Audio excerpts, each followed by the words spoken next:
We're about news, commentary, conversations, truth, liberty, and God. We stand for American values and our flag. We believe that the Constitution is a document that fortifies rights already given to us by our Creator. We will not apologize for our love of God and country, ever. We are Right America Media.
It is way too early in the show for a facepalm already. Not that I have an issue with Latin music, of course, because I don't.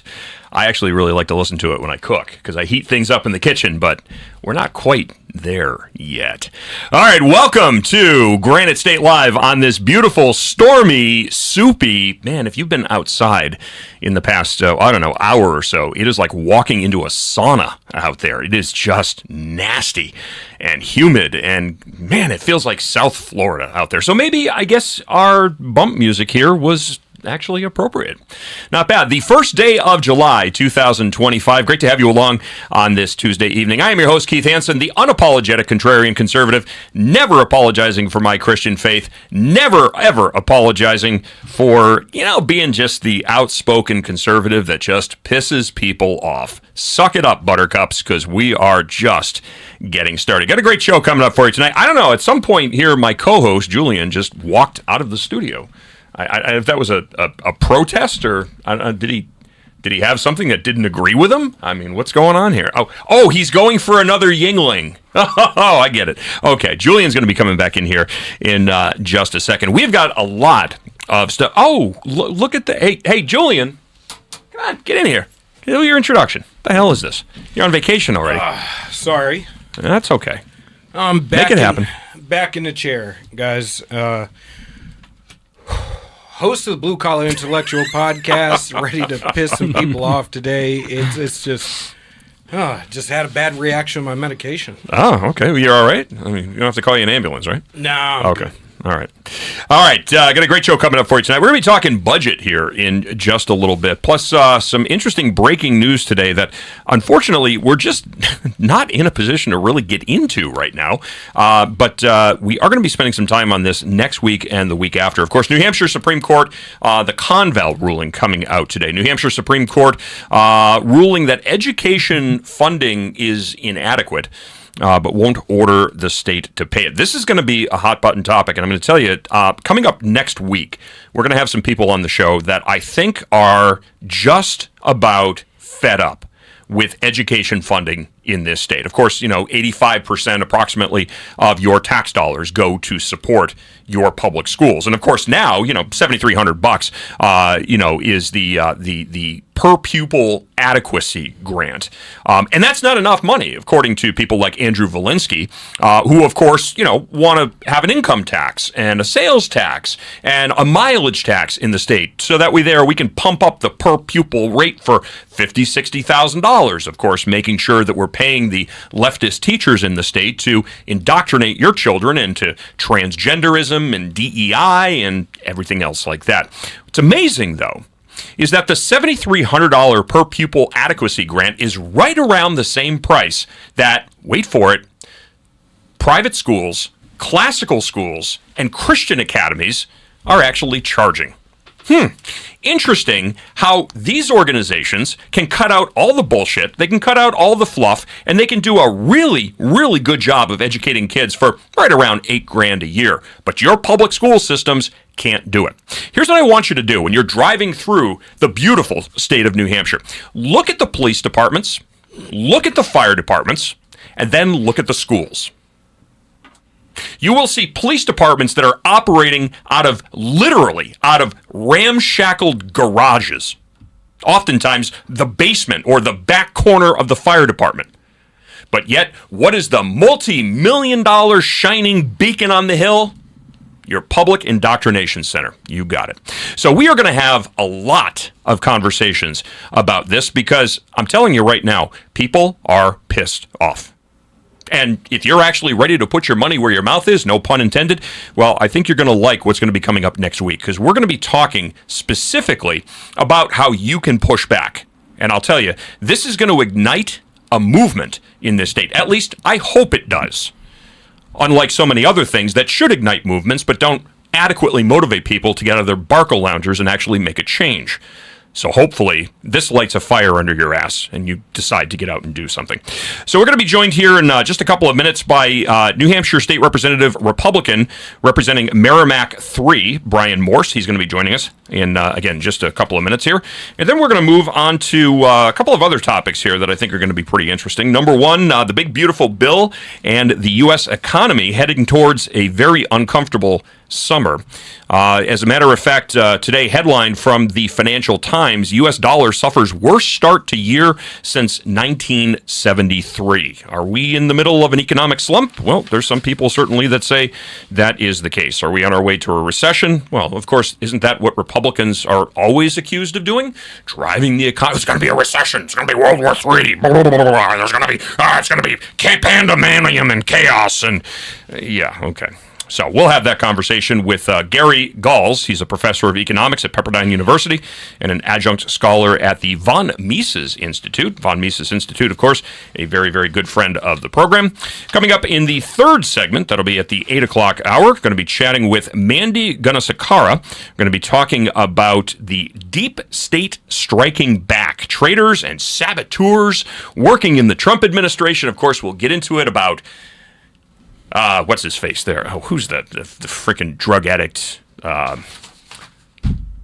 Musk. Elon Musk. There we go. Hey, you know what? I hate to be the one person in the room to say I told you so, but remember back in January when I said this whole bromance between Trump and Musk wasn't going to end well? Once again, kids, I'm right. And even when I'm wrong, I'm still right.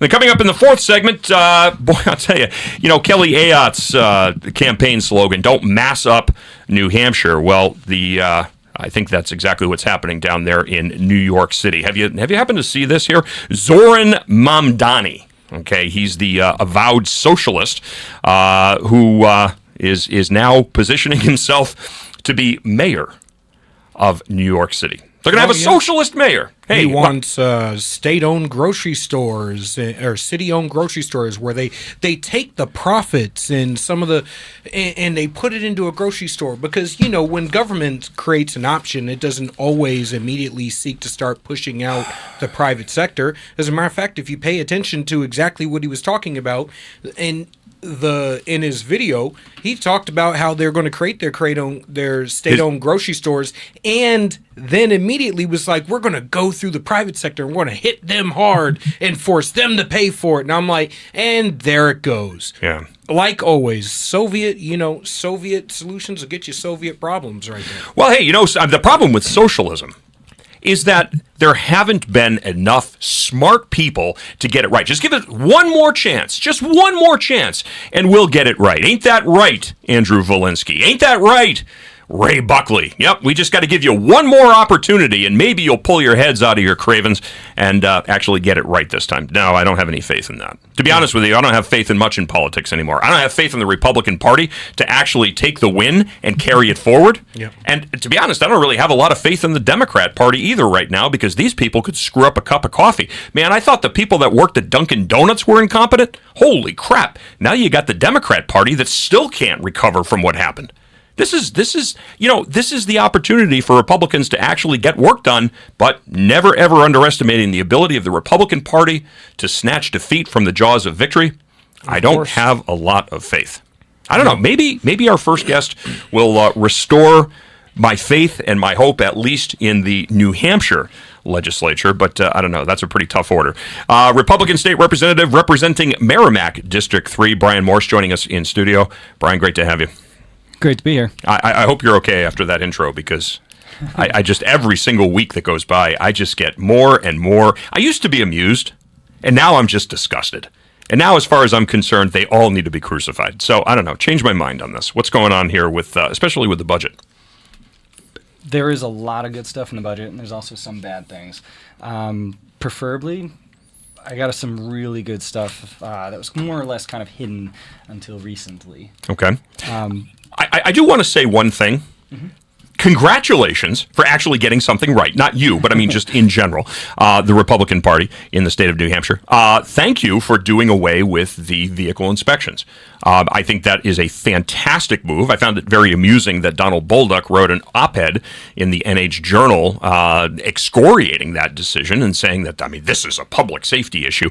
It's the stupidest argument that I've ever heard. But thank you for actually getting it right. It's nice to see that the auto dealers mafia here in New Hampshire at least has had a little bit of wind taken out of their sails. They're not going to be taking advantage of and gouging people for repairs that are unnecessary or not needed in the interest of public safety. You're talking about like a simple rust hole in the bumper and they fail your inspection for that? Oh, I'm talking about telling somebody, who has 27% left on their brake pads that they need calipers and rotors and a full brake job. That kind of, that's not, Grapponi would never do that. And I'm mentioning names for a reason. So what's kind of funny about that whole thing is when I originally started campaigning for office, I reached out to the chairman of transportation and I asked him, what can we do to get rid of the inspections? And I was told there was too much state or federal funding that was coming in for it, so they weren't going to do it, and it was just going to be a waste. Lo and behold, they did it anyways. Well, that's a load of horseshit, because what would it be, 15 or 17 states that actually require? The vast majority, the overwhelming majority of states do not require vehicle inspections. And then we get the people that say that we're going to lose like $3 million in federal funding, but no state in the U.S. has lost that funding for getting rid of the inspections. Mm-hmm. Good. Well, it's fear-mongering. Yeah, it's fear-mongering. You see that all the time. You see that with gun bills. Oh, the streets, the streets are going to run red if we do this. Open carry and permitless carry. Oh my God, it's going to be the Wild West. And meanwhile, we have some of the safest streets. I mean, except for Manchester, but we have some of the safest streets in the country. Yep. So it's fear-mongering, and that's what, I mean, no offense, that's what politicians are really, really good at. So it's good to see that you guys did that, actually. What else is in the bill here that is good, that is actually a win for the people of the state? So my absolute favorite, I guess you can say little hidden gem, a full prohibition on DEI-related contract provisions. So, excellent. I love that. In layman's term, if any school or college is to push DEI or have programs that offer DEI provisions, then they would immediately lose funding until they get rid of them. Good. Suck it, NEA. It is about time we did something to fight back. Good. It's about time. Yeah, I appreciate that, because schools should be, all these adulting things, right? How many kids can balance a checkbook? I guess not that, anybody even uses a checkbook today, but how many people could reconcile, this is how much money I'm getting in, this is, exactly, zero. But they know all the genders. How many are there now? There are 50? No, there's like 154 or something like that. It's wow. ridiculous. I've had testimonies straight from students coming out of Laconia, coming out of Concord, who first day of school they get there and they get a piece of paper and it has you circle what your identity pronouns are. Yeah. Whether you're going to be he, she, z, zer, zip, zat, whatever. It's they focus more on that than they do actually teaching mathematics. Mm-hmm. It's ridiculous. I'm a ninja. And I identify as a couch potato. Yeah, that's good. I like that. I mean, it kind of makes. What are the state numbers in terms of testing when you compare those to the rest of the countries?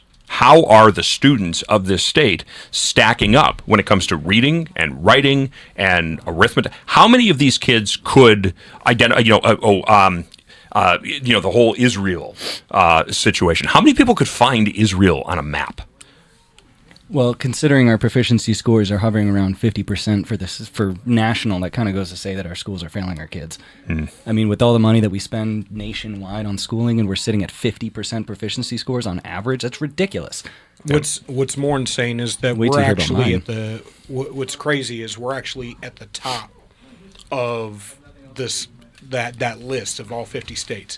Is that you have Massachusetts at number 1, and New Hampshire's like number 2, number 3, depending on the different lists you look at. I'm like, really?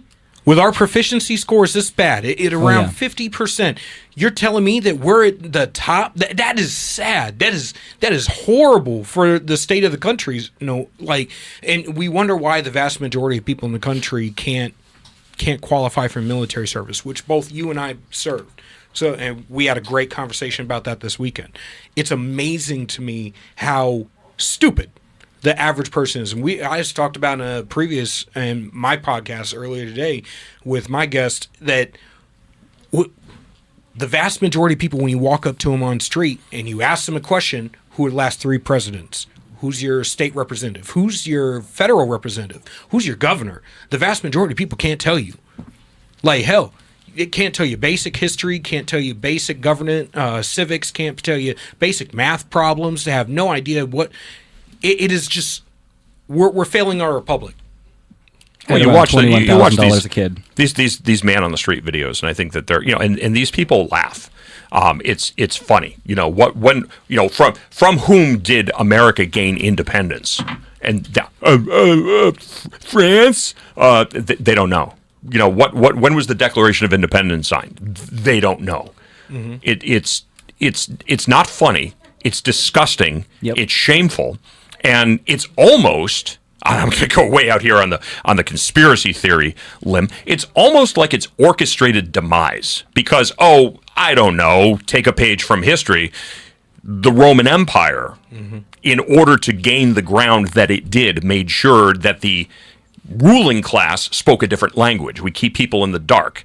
It's the mushroom management. Feed them a load of shit, keep them in the dark, and then just use them for whatever you possibly can. So if we have stupid kids that are dependent on blue labor and blue collar, I'm not even talking like blue collar jobs because those are honorable when we're talking about mechanics, HVAC, electricians, carpenters, all that. I'm talking about just general, like I work at McDonald's, I work at Dunkin' Donuts, labor like that.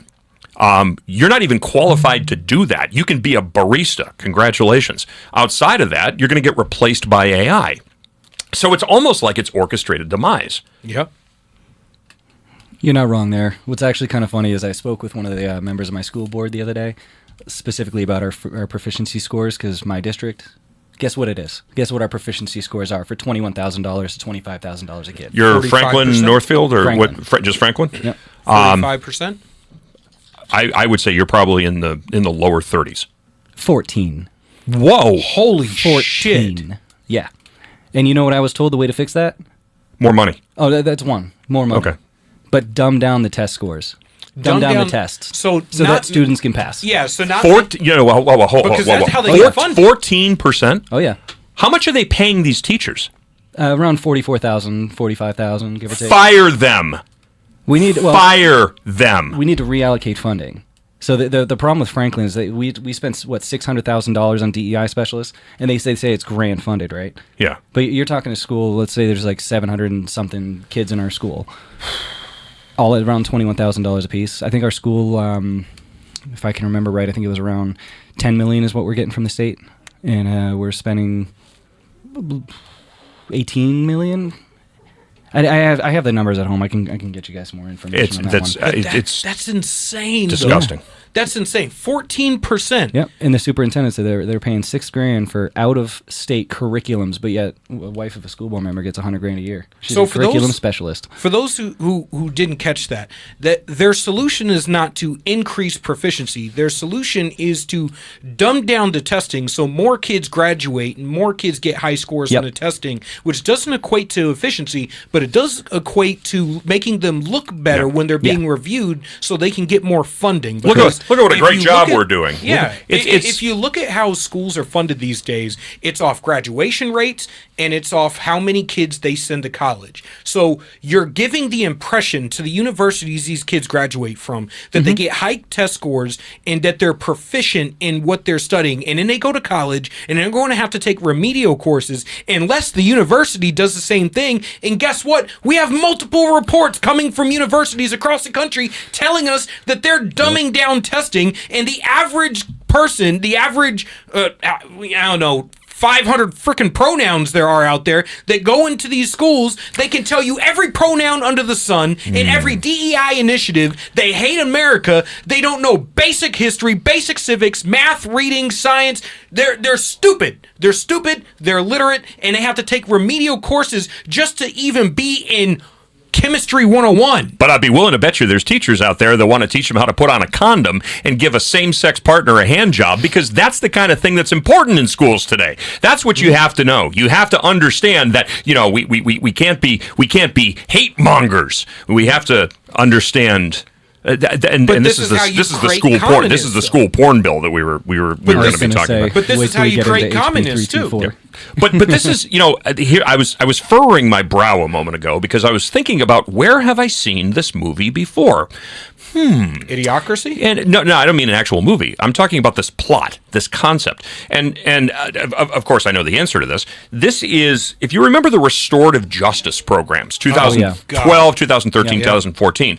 So major cities with Democrat progressive leadership, and I use that term very loosely, were rolling out these restorative justice programs. And so there was, and it was a two-part initiative. Number one, we're going to roll out these fuzzy pink bunny initiatives. Number two, we're now going to stop reporting to police departments petty crimes. Things like simple assaults, simple batteries, vandalism, possession of marijuana, different things like that. So, of course, to anybody running the numbers, we're looking at this and saying, wow, look at this. The numbers of criminal instances are going down. It must be because of the efficacy of this progressive restorative justice program. And in fact, it's not. The program is a failure, but in addition to the program being a failure, it's lying through statistics. How is this any different?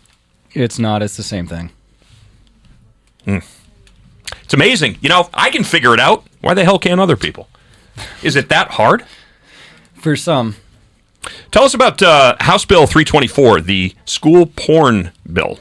So this one was actually, let's see, try to figure out the best way to explain it here, because it's going to take some people, take them aback a little bit when they hear it. Okay, listen, most of our audience don't candy code it because, All right.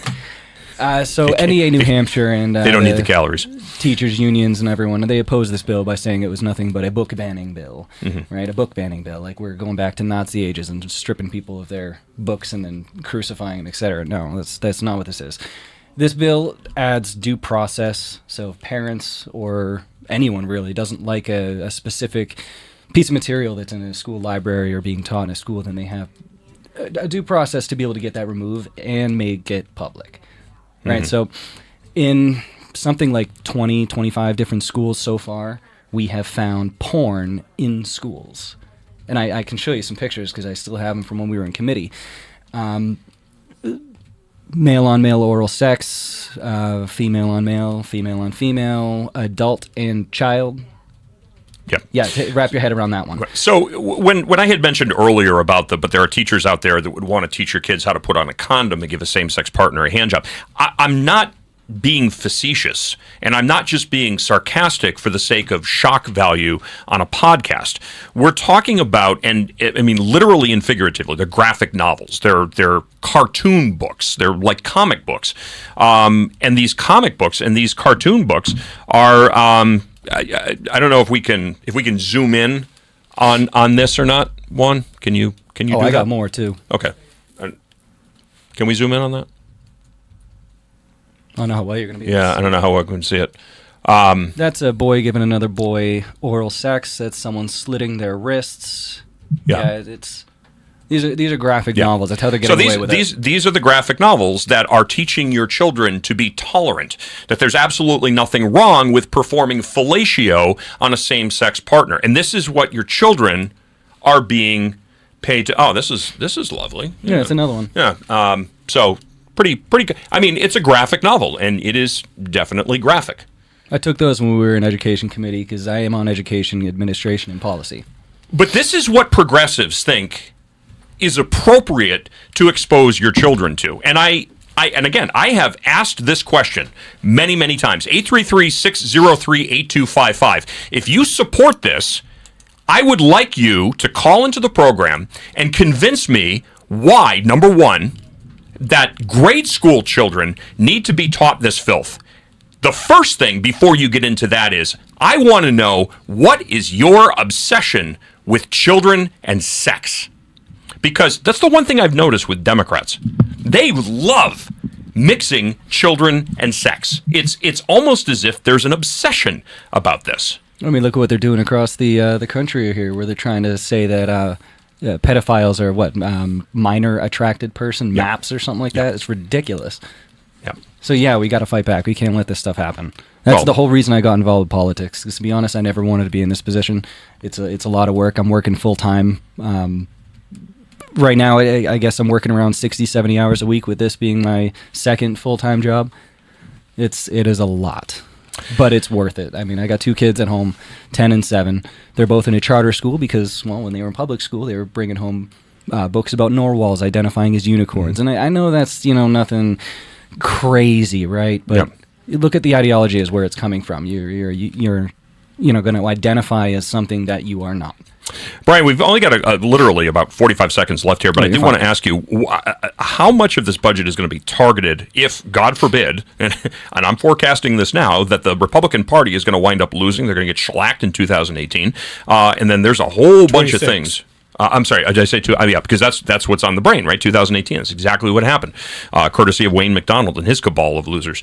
But that being said, in 2026, how many of these budgetary items and how many bills that are being passed right now are going to be directly targeted for reversal if we do have a Democrat-led administration? To be honest, I would say pretty much all of them.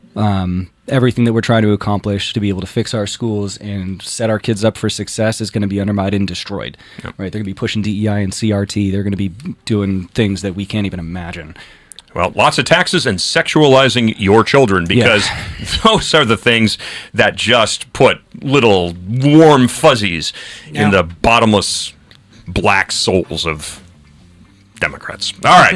New Hampshire State Representative Republican Bryan Morse, Merrimack number 3. I want to thank you so much for joining us on the program. I want to get you back on, too. I mean, half an hour wasn't enough time to really dive into this, but wanted to tease it a little bit. So we'll get you back on again.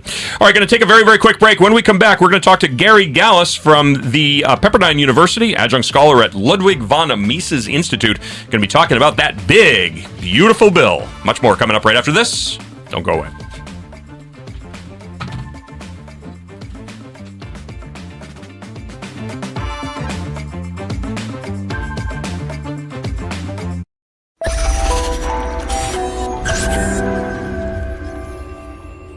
United We Stand, A Marine's Fight. Written by Julian. I wrote this book to decipher through the tumultuous political dialogue and political gangbanging we see on both sides of the aisle between politicians, activists, influencers, and pundits, and get down to brass tacks solutions in order to save our republic. Again, United We Stand, A Marine's Fight, written by Julian. You can purchase the book on Amazon, Kindle, and Barnes & Noble.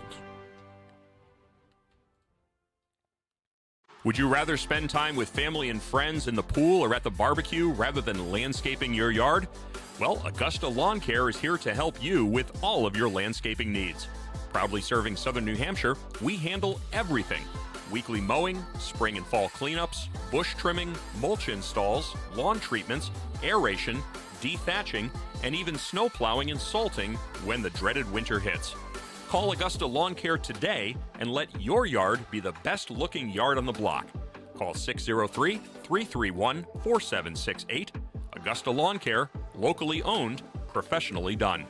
Call 603-331-4678 or visit us online at AugustaLawnCareServices.com/Londonderry. That's AugustaLawnCareServices.com/Londonderry.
New Hampshire Republican Governor Kelly Ayotte has been making a lot of noise about how she's funding education.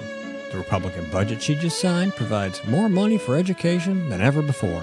She even bragged the other day that New Hampshire is top 10 in the country when it comes to funding our children's education, as if giving money to school systems has anything to do with learning. If you look at the math, and if you got schooled in New Hampshire, the odds are good it's not your best subject. It's the exact opposite. The more money we throw at schools, the less kids learn. We're committed to wasting money on an experiment that failed, unless wasting money to drive parents to homeschool their kids was the goal. We prefer to pick on Democrats, lower hanging fruit and all that, but our rhetorical woodshed doesn't discriminate. If that sounds refreshing, you need to check us out. This is Steve McDonald for GraniteGrok, and we'll keep shining the light on them for you. This could be the moment we've been waiting for, the chance to feel alive. Sometimes we forget we live in one of the most beautiful states in the country. This summer, vacation right here and discover your new. This is where it all begins.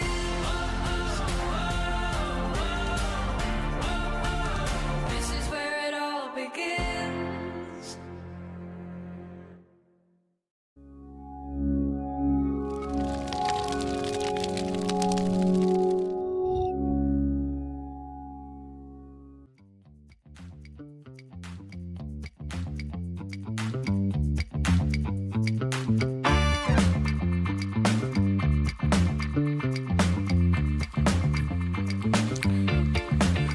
Welcome back to Granite State Live. Great to have you along on this Tuesday evening, the first day of July 2025. Man, what a start. It is summer out there. It is 85 degrees and pretty damn humid. Things heating up in Washington, D.C. as well, too. So, this big, beautiful bill here. Well, 4 hours ago, the story dropped on the Financial Times. U.S. dollar suffering worst start to year since 1973. U.S. dollar headed for its worst first half of the year since 1973 as Donald Trump's trade and economic policies prompt global investors to rethink their exposure to the world's dominant currency. Now, updates on the big, beautiful bill. The Senate passing President Trump's signature policy today, with Vice President J.D. Vance casting the tie-breaking vote after 3 Republicans broke ranks and joined Democrats in opposing it. Now, Trump and his allies have insisted that the legislation would be a boon for seniors and the middle class.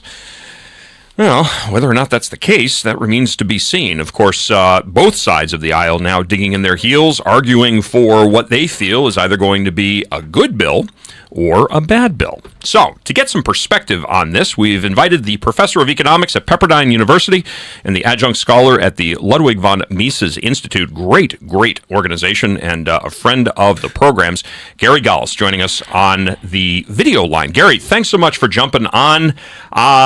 Who do we believe in this? Is this the big, beautiful bill, or is this the big, scary nightmare that is going to just wreak financial havoc on people for generations to come? All right, got a little audio. Can't hear you, Gary. Can't hear you.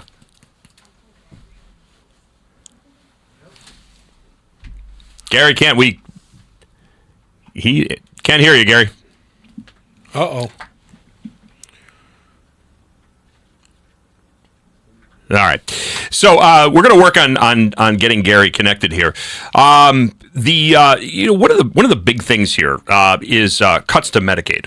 And also some I'm going to put it colloquially here, the welfare to work programs, which I got to be honest with you, I think especially when it comes to Medicaid cuts, Medicare cuts, and then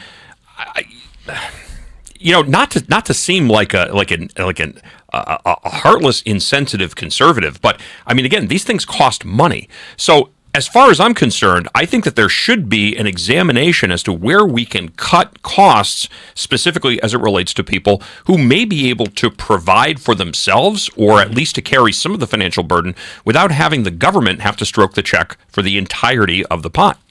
Well, I think where what is going to end up happening is going into the midterm elections, we're going to end up getting hit hard because this is Democrats, bread and butter right here is the typical, you're going to roll grandma off the hill, cuts Social Security, cuts the Medicare, cuts the Medicaid, stuff like that.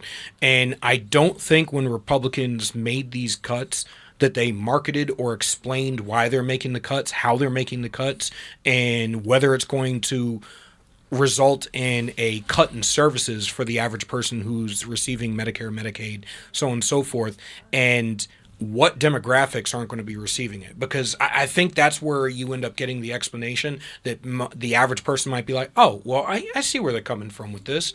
But for the people who receive these programs, they're never going to want to hear that there's cuts, and that's going to be the thing that we're going to see constantly being fed throughout the next election cycle.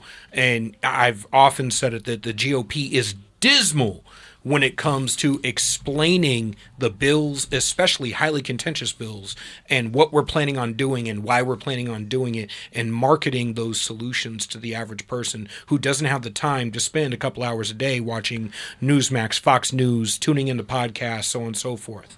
Well, I think that's a big problem is people first of all, you're right that there's a messaging issue that comes out of the Republican Party. Listen, and to any Republicans that are listening here, it's a simple process. If you want somebody to buy something, you have to give them a sales pitch. Mm-hmm. And when you're looking at something like this, I think this is an investment in your future. This bill is an investment in a future because you're looking for this to provide a better way of life, not a worse way of life, not increased costs, not a recession, not economic uncertainty. So if this is something that you are absolutely convinced is actually for the best for the American people, then you have to sell it on them or do what any investment advisor would. Give a prospectus, give them that public offering announcement. So that way they can read it, they can see it, they understand the economics behind it. And I'm hoping that Gary Gals is back, because if he is, then he can add on to that. All right. He is not. We see your lips moving, but we don't hear anything. So we're going to work on getting the audio. We do apologize for that. There's something in the wires. But see, this is where the contention arises in D.C. is you have like Representative Thomas Massie and Rand Paul, who have been really sticklers on fiscal responsibility, which Republicans are supposed to on paper stand for, is limited government and fiscal responsibility. Mind you, this bill doesn't bring the limited government or fiscal responsibility that we're expecting to see, which brings up why you have so much animosity between Trump and Elon Musk. Is the Doge cuts were supposed to be in the bill, and were supposed to be a large cut to the bureaucratic infrastructure of DC and how things work behind closed doors that the average person doesn't get to see. And we saw a lot get exposed, but a lot of that stuff still found its way back into the bill. So now we're passing a bill that we were told was going to do one thing, and a lot of the stuff that came out of the House had a lot of good things in it, but then when it went to the Senate, like always, the Club of 100 cuts everything good out of the bill, and this goes to something I've criticized Republicans for continuously, which is coming to the table with a bill that you think the Democrats will jump on board with, and then letting them negotiate you backwards from that point, rather than coming to the table with everything that you want, which is exactly what the Democrats do. They don't come to the table with, hey, here's where we can compromise. They come to the table with, here's 100% of the stuff that we want. Now, you can try to work us back from our position. We come with, here's 50% of the stuff that we want, and we allow them to work us back, which is why progressivism still progresses forward no matter what the hell we do and who we send to D.C. Mm-hmm. Well, I'm just pulling this up here. It's been a while since I've actually been on the debt clock here, but we're going to pull this up and just see where we happen to stand. So, U.S. national debt right now is standing at 30. The last time I checked this shows you how long it's been. It's been about three and a half years since I actually checked this, and it was right around 30 trillion. We're now standing at $37 trillion. That's the national debt. Shit. Now, one of the things, too, I mean, listen, you can go to Fox News, MSNBC, whatever the case may be. If you really want to get a better understanding of things, I prefer to go to international sources, because I think the international sources, they're far more objective in their reporting. Well, so it's not their country. What we're seeing with, and of course, when you're looking at global economists, now this is the concern. Global economists have always pegged, I mean, at least in the documents that I've read, $30 trillion is right around the point, or the mark, where people start to lose, and when I say people, I'm talking about nations. They start to lose their faith in America's money, in the strength of our economy. And you have to remember that we used to have a gold standard. Yep. Now our gold standard is gone. It's a fiat currency. It's, what gives our money its value? The full faith and credit of the federal government. And so just as we used to have a gold standard that would give, we had physical gold reserves that would give our currency value. And similarly, now you have other nations that have a U.S. dollar standard. Mm-hmm. So the U.S. dollar standard, instead of having gold on reserve, these nations have U.S. dollars on reserve. Oftentimes they're pegged, sometimes they are not pegged to the U.S. dollar, but the value of their currency and their economy is directly tied to the value of the American dollar. And $30 trillion is where a lot of economists in the world, not American-based, but foreign-based economists, started to say our faith in the American economy is really starting to waver. We are now at $37 trillion, and by estimates, that the big beautiful bill would add an approximate $3.2 trillion to that debt pile. Now that's over the course of a decade.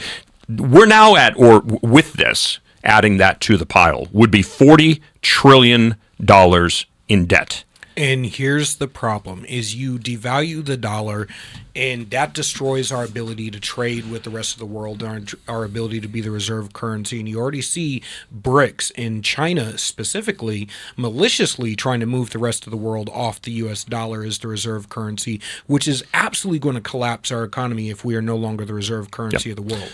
And not just the fact that we are the reserve currency of the world, but also our dollar is based no longer on the gold standard, but on the United States economic position worldwide. And if that collapses, we're screwed. And you can't have continuous cuts to taxes, spending all that, or cuts to taxes and stuff, and spend twice as much as you always do. Well, maybe I am a tinfoil hat wearing conspiracy theorist, fear mongering, right-wing conservative, or maybe I'm right. I don't know. Gary Gallus, are you back? There he is. I got you. Brian, can you hear me? Yes, sir. we got you. Welcome to the party. A little bit late, but that's okay. So You can hear me now. we can hear you. I'm just trying to call you for the umpteenth time. All right. Okay. Well, you're on. So, am I off my rocker here, or is this something that is legitimately something to be concerned about? Well, this is massive stuff to be concerned about. It's true that when you have unfunded liabilities, and I would mention that if you look at the national debt, you're looking at way too low a number. The number doesn't include the unfunded liabilities in Social Security, Medicare, Medicaid, and over 100 other trust funds that are much smaller. But those by themselves are way more, maybe double, triple the size of the official debt. It's worse than it looks. So, according to the U.S. debt clock, the unfunded debt, this adds an extra, $104 billion onto. No, actually, I'm sorry, $1 trillion. That's the total would be about $104 trillion. And we don't have the population growth to sustain it. Well, and when you look at the bill, even this one, it is another example of somebody trying to create a rule, the Congressional Budget Office, to try and keep politicians under control. The problem is that what happens is the politicians then game the system. It's like when they're talking about the current budget, that way of using the baseline, they're looking at what we're spending today in the last year of the previous bill, and then extending it like it wouldn't have happened otherwise. And so in that CBO stuff, they estimate this will lower the long-term deficit by about $500 billion, when in fact it'll raise it compared to what we're spending now by almost $4 trillion. And that's the way that. What's a worst case scenario here with this? I mean, I don't want to be the doom and gloom person here. Well, actually, yeah, I do, because it makes for really interesting media. But I mean, what is the? Because my concern is exactly what I think Julian was just talking about, which is now that there's another nation that comes out and says, hey, I mean, I think there was some flirting with this with the euro. There's speculation that that's what the first Gulf War was, when you had American troops that were invading Saddam Hussein's palaces and finding pallets and pallets and pallets of cash. It was an attempt to influence OPEC to drop the American dollar and start settling petroleum transactions through OPEC with the euro, not with the U.S. dollar, which would have a necessary collapsing effect on our stock and bond markets and our currency markets eventually.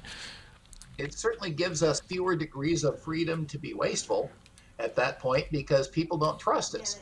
It's easier to take advantage of people when they trust you than when you don't. And we're telling them we're not reliable. We tell them one thing and then we say another thing and we change it and we back off. And the fact is, it's that reliability in the absence of, say, a gold standard, as you were mentioning. That is the reason the U.S. has been the world currency. I mean, it could have been the Swiss franc. They have a better record, but they were too small in international trade to count. So that's why they aren't in the euro. They were too small to do it. But, can you trust us? I'd say no. So I want to go off the reservation here for a second, and I want to ask your opinion on gold, because, I know a lot of people that have been investing heavily in gold, precious metals, anything that has an intrinsic value, but gold specifically. And, when you look at what the value of gold is today versus the rate of inflation, it has not paced.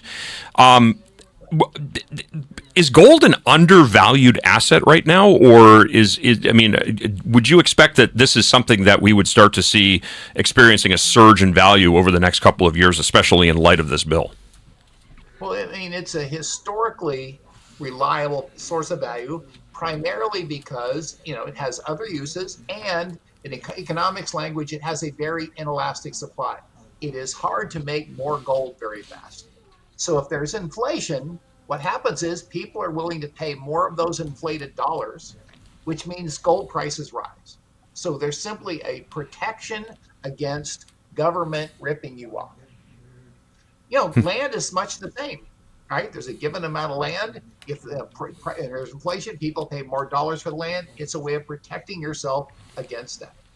I've long said that the reason why we find ourselves in this position is because politicians in D.C. are beholden to their next reelection, and nobody wants to be the one who has to go to their electorate and explain to them that, look, we got hard days ahead of us, and we're going to have to make the cuts today in order to have long-term prosperity for you and your children and your grandchildren and so on and so forth later on, and because that just doesn't sell for reelection.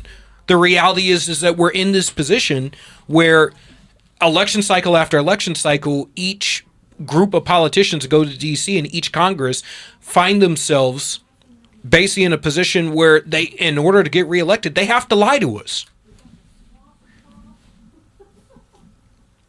There it is. Okay. To give people something and then try and dare the other guys to take it away. We'll give you something for free. When it comes out to pay something, I will make you the bad guy. I'll demonize you as the problem, not the problem that what we did in the first place. Yep. Andrew Wilkow says it all the time. When free ice cream is the standard for who wins an election, whoever takes the free ice cream away is the bad guy. And it's going to be a problem as long as people are willing to say, I want more for me if it comes out of their pocket.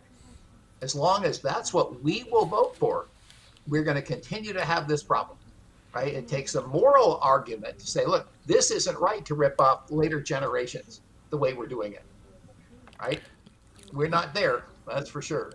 I would just caution the average American, understand that you are putting your children and your grandchildren and great-grandchildren in economic slavery in order to maintain the lifestyle that you hold so dear presently. I would push back on though, Julian, and here's why. Because the average person doesn't need the government to put them in economic slavery. Agreed. They're doing a great job of that themselves. We're looking at this right now. We've got $1 trillion in $1.3 trillion in credit card debt. You've got people out there. I was in a supermarket today, and I was actually in Franklin. You would appreciate this. I was at a supermarket in Franklin, and there's this guy who's walking away from a looked like probably a year or two old Mercedes C300, and he's walking away from the car and he's looking at it, and I'm like, tell me you just bought a Mercedes without telling me you just bought a Mercedes. And I'm like, you can't afford that car. I guarantee it. You're financing it. You're buying something because your sense of self-worth is dependent upon an asset that you don't even own. Most people don't even own their house. The bank owns their house. Mm-hmm. You talk about buying land. Well, you buy land, congratulations. Now you're indebted to your local municipality to pay thousands and thousands of dollars so that whether you can support, fellatio curriculums in your public schools. The people don't need the government to enslave them because they do a great job themselves. They buy shit they can't afford with money that they don't have, so that way they can make it appear to other people as though they're actually worth something. Well, they can also then come in at the end and say, look, I'm needy now. You need to bail me out. That should be the government's job, bailing me out.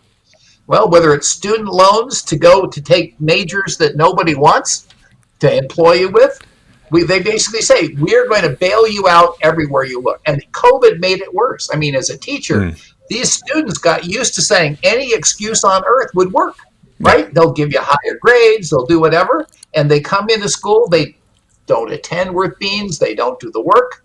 That's hard to be a teacher nowadays.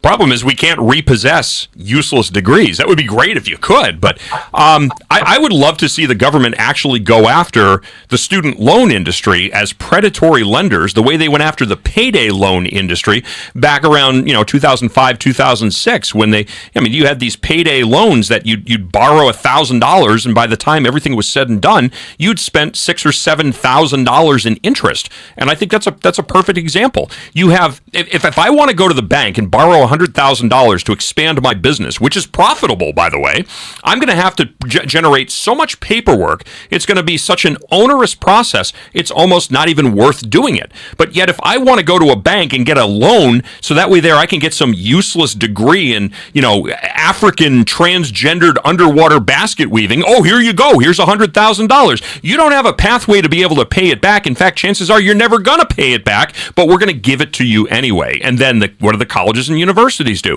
They keep jacking their tuition rates up higher and higher and higher because they know nobody's ever going to say no to the people who are going to them to get loans to pay for these ever-increasing college rates. So why don't we see really the energy and the focus being put where it needs to be, which is going after things that genuinely hurt the American people, not create this false notion that somehow they're doing good?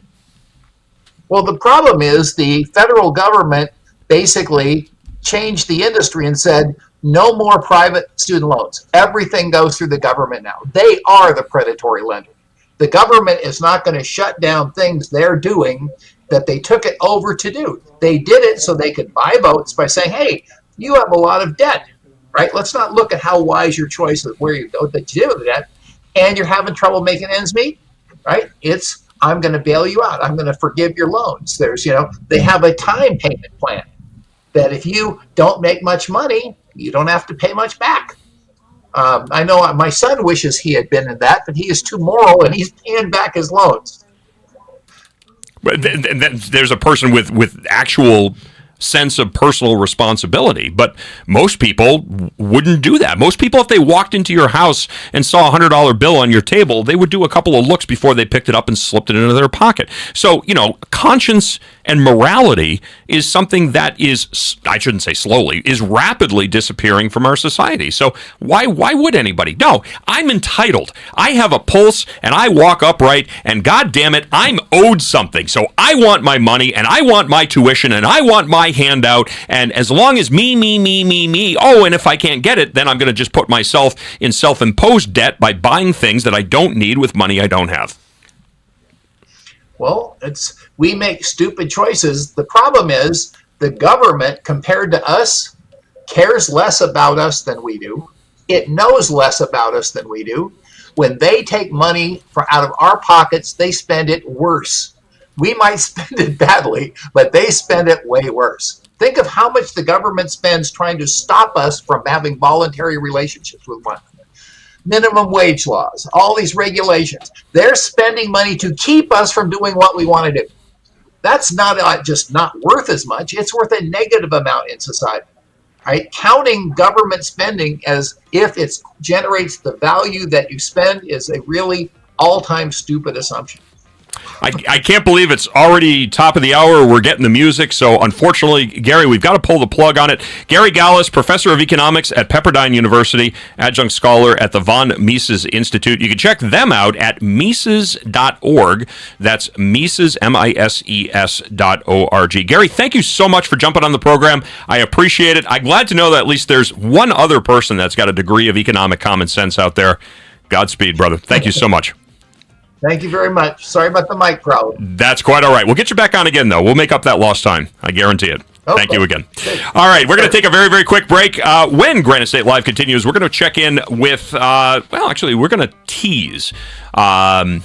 I think we're going to tease next week's segment for sure. We're going to be talking about the, very, very quickly, the Conval decision with Daniel Richard. He's going to be calling in at the top of the hour. And then we'll also be checking in with Mandy Gunasakara, going to be talking about the deep state striking back. Oh, there is nothing I enjoy more than a conversation about the deep state. We're going to have that right after this. Don't go away.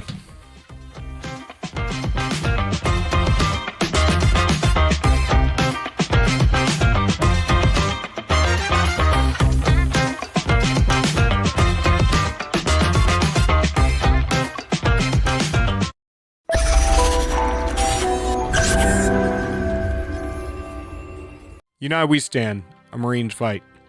Written by Julian Aciard. I wrote this book to decipher through the tumultuous political dialogue and political gangbanging we see on both sides of the aisle between politicians, activists, influencers, and pundits, and get down to brass tacks solutions in order to save our republic. Again, United We Stand, A Marine's Fight, written by Julian. You can purchase the book on Amazon, Kindle, and Barnes & Noble. Would you rather spend time with family and friends in the pool or at the barbecue rather than landscaping your yard? Well, Augusta Lawn Care is here to help you with all of your landscaping needs. Proudly serving Southern New Hampshire, we handle everything. Weekly mowing, spring and fall cleanups, bush trimming, mulch installs, lawn treatments, aeration, dethatching, and even snow plowing and salting when the dreaded winter hits. Call Augusta Lawn Care today and let your yard be the best looking yard on the block. Call 603-331-4768. Augusta Lawn Care, locally owned, professionally done. Call 603-331-4678 or visit us online at augustalawncareservices.com/Londonderry. That's augustalawncareservices.com/Londonderry.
New Hampshire Republican Governor Kelly Ayotte has been making a lot of noise about how she's funding education.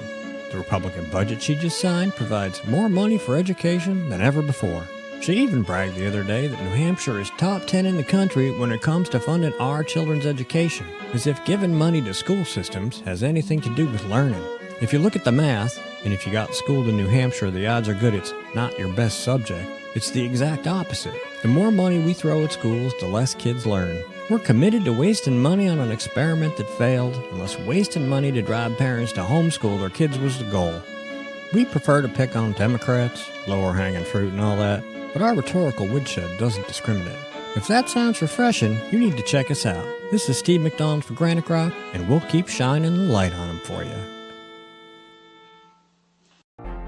This could be the moment we've been waiting for, the chance to feel alive. Sometimes we forget we live in one of the most beautiful states in the country. This summer, vacation right here and discover your new. This is where it all begins.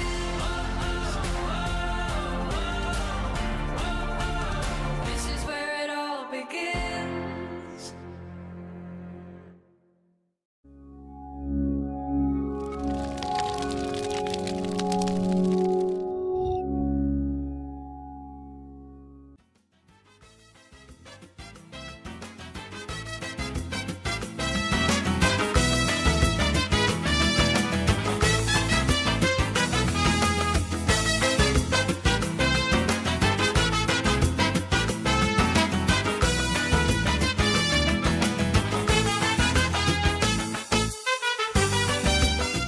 It's actually pretty good. I got to be honest. Thank you for the cultural enrichment one. That was actually pretty good. All right, welcome back. Hour number 2 of Granite State live on this steamy first day of July 2025. Great to have you along on this Tuesday evening. I'm your host, Keith Hansen, the unapologetic contrarian conservative, never apologizing for my Christian faith, never, ever apologizing for my conservative views. I can't help it, folks. I was born this way. So my doctor considers it a pre-existing condition. Speaking of pre-existing conditions, you got, blue-collar intellectual in the house, and I'm here to piss people off and, throw little jabs like John Best, you intellectual neophyte. You couldn't bench press my jockstrap. That's okay. You know, we're dimwits, so that's okay. You're whatever. All right, 833-603-8255 if you would like to be a part of the program. Again, 833-603-8255. GraniteStateLive@gmail.com if you'd like to share your thoughts about the program, or if you have a show topic. We enjoy those as well, too. Actually, we did get one earlier today, so I did ask Steve over at GraniteGrok to reach out and get a little bit more information on that. So we do get good tips from our viewers and our listeners, so we certainly do appreciate that. GraniteStateLive@gmail.com. All right, we teased this earlier in the show, the Conval decision coming out today, and I can't think of a better person to have a conversation about this, albeit briefly, because we're teasing right now. We're not getting into the meat of this. Daniel Richard joins us on the... have we got the sponsor for the show line yet? No, we don't. So we'll call it the Pugleys Construction phone line. There we go. There, we just bequeathed the phone line to Tom Murray. Hey, Daniel, you on the line? I am. How are you gentlemen doing this evening? Fantastic. Great to have you. I'm sure there isn't a person watching or listening right now who is in New Hampshire who doesn't know you and what you do. This the man who is the attorney without being an attorney, the constitutional scholar. I'll tell you, if there's anybody here who could opine on this, and especially the ramifications pursuant to what the state constitution has to say about this, it's you, Daniel. So what are we looking at right now? Well, I've known about this for several years, and unfortunately, as you both know, the political climate was not ripe for pushing back on what's going on right now with these decisions out of the Supreme Court. And now we have a convergence of a lot of people, which is taxpayers, parents who are upset about what we're teaching our children in school, and lastly, seniors who are being priced out of their homes. And so, the Article 38 of the state constitution, which was the last article in the Bill of Rights, tells us that we want to always have a frequent recurrence to the fundamental principles. Mm-hmm. So saying that, I'll take us right back to the year 1784 when the Protestant Reformation landed on the shores or had started here with the Plymouth Rock in 1620 and was in full-fledged effect in 1784 when New Hampshire finally adopted its current constitution that we know today. And within that body, we have we have to start at the beginning, and that is the rights of conscience. Article 4 of the Bill of Rights says the following: among the natural rights, some are in their very nature unalienable, because no equivalent can be given or received for them. Of this kind are the rights of conscience. That leads us to the next article, Article 5. Every individual has a natural and unalienable right to worship God according to the dictates of his own conscience and reason, and no subject shall be hurt, molested, or restrained in his person, liberty, or estate for worshiping God in the manner and season most agreeable to the dictates of his own conscience. There's that word again, conscience. Or for his religious profession, sentiments, or persuasion, provided he doeth not disturb the public peace or disturb others in their religious worship. Now, I lay the groundwork there because the next one that follows, we had a lot of hoopla in the last legislation about parental Bill of Rights. Well, I hate to burst anyone's bubble, but we the people already have parental rights. They're unalienable rights that come from God, our Creator, not from government. The legislature can't give us parental rights. A government big enough to give you rights has the authority to take them from you.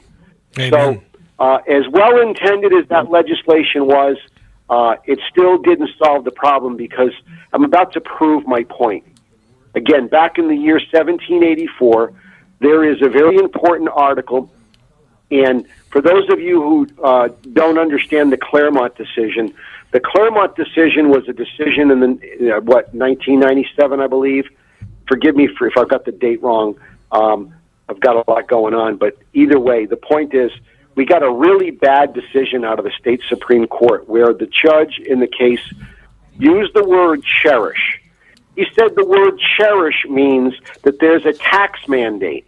He reinterpreted more than 200 years of usage and custom and said somehow that word cherish can be converted into a tax mandate. Well, I know you gentlemen understand separation of powers. The judicial branch can't make law. And that's exactly what they did in the Claremont decision. And it flies in the face of this right, this Article 6 right that I'm about to get into here momentarily. And it's critical to understanding the paradigm, because the judge in this case, the Supreme Court, also completely ignored the original text and the original meaning that the parents had the right to choose. If you have the right of conscience, don't you think that extends to your children? It should. Of course it does, right? Absolutely. So the following was said, and again, the Society of People in 1784, New Hampshire was made up fundamentally of all Protestants. Again, the Protestant Reformation was in full swing. And so you couldn't hold public office unless you were practicing Protestant. So that leads us to this following article, which reinforces that whole point. Quote, as morality and piety, rightly grounded on evangelical principles, will give the best and greatest security to government, and will lay in the hearts of men the strongest obligation of due subjection. That's powerful right there. They understood something very simple, that morality, in order to have a peaceful society, a society that where we all get along, that morality has to be the linchpin. And currently, this is... I think we lost Daniel there. All right, we were teasing with Daniel here, and I want to get him back on, but I also want to get to our next guest.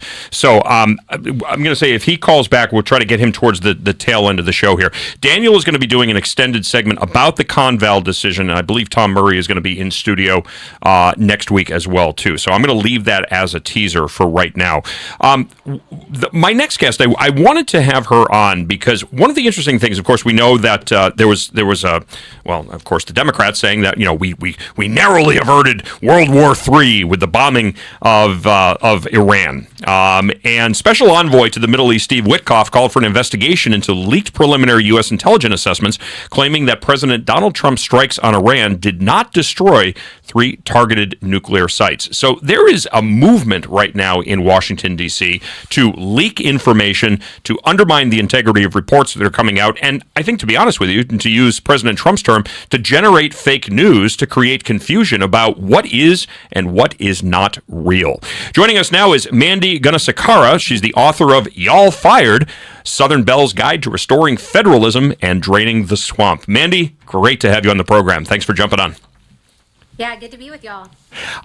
So I love it. Thank you for throwing that in there. Y'all, that's great. We need to do that up here in New Hampshire. But I tell you, the deep state is having some fun here with Donald Trump, and I think it's about time that Trump starts hitting back at these because, I mean, again, the more that you're seeing this concerted effort to try to undermine the information coming out of Washington, D.C., it's creating now this confusion. People don't know what's real. People don't know what's not real. It's the fake news. And then you also have situations where now you have the administration that is being directly undermined. This is in the case of CNN and MSNBC, encouraging people to publish where ICE happens to be, so that way their illegal immigrants and illegal aliens can avoid deportation. So, at what point does this stop? I think it stops as soon as these intel leakers are found and held to account. And I believe that they will be. You have the FBI and the DOJ looking into this, and you also have to look at the media.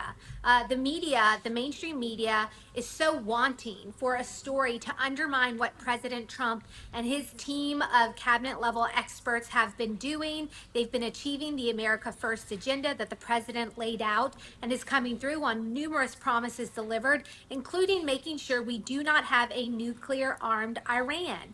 And that is exactly what he has achieved. But the left-wing media, they can't stand it. They have very little to work with. And so one of the additional bigger issues is, of course, the criminal actions of the intel leaker, which they will be held to account. But then secondly, you have this mainstream media that has just been itching for a story and an opportunity to undermine the president's overwhelmingly successful outcomes. And so they're focusing in on a low intelligence leaked report put out there by someone unwilling to put their name on it because they shared it by illegal means. And so you have all of these problematic qualifiers if you are an actual journalistic institution that cared about basic ethics and integrity when it comes to sharing quote unquote facts. But it's coming from the same reporter that was behind the Russiagate hoax that pushed a lot of those talking points, as well as the 51 intelligence people who swore up and down that the Biden laptop was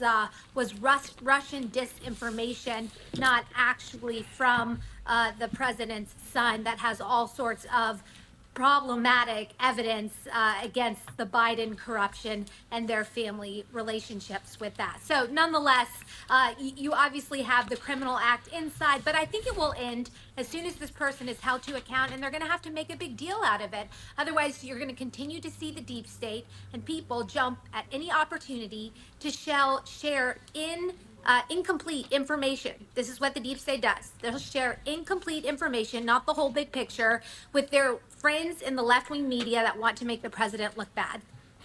I think one of the big things, Mandy, that I'm seeing is that the media has been in control of the narrative for so long. And I think this is really the change that you saw with Trump, and this is why the media didn't like him from the start, because he would go directly to the people. He would use, at the time it was Twitter, but he would go onto Twitter and he would address people directly, and so he bucked what was the norm up until that point of using the media as the mouthpiece. Now he's going directly to the people. They don't like that. They can't control the narrative, so now they're going to engage in ultimately, I would say it's this treasonous and seditious behavior of leaking information or putting decided falsehoods into the conversation. But here's my concern. When do we start seeing people actually doing the perp walk?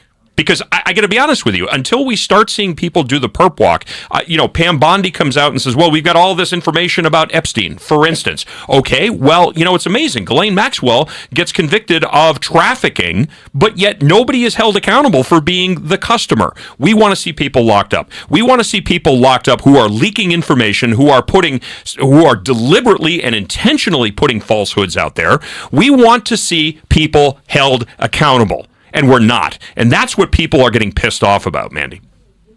Yeah, I understand and I agree completely. The problem with these things is they do take time. When they do the perp walk, they want to make sure that not only they have the right person, but they're going to have the evidence to back that up. It's the same thing. We ran into this with the Biden corruption family and all the investigations coming from Capitol Hill. It took years for this information to come out, and then it was a pretty convoluted report that the media, the mainstream media, went out of their way to try to undermine and push to the back. And so this administration, like you said, the benefit is you have a president who has avenues to go directly to the people, as well as places like this, like the station we're on live right now, where you have a direct audience and you're willing to engage in what people really want to hear instead of repeating the left-wing Democrat-approved talking points that you see from mainstream media. The problem is they still have sway with people who just don't want President Trump to be successful or are suffering from lingering aspects of Trump derangement syndrome. It is a very real issue where they just can't see the good, even when it's right before them. A nuclear-free Iran is good for everyone, whether you're a Republican, a Democrat,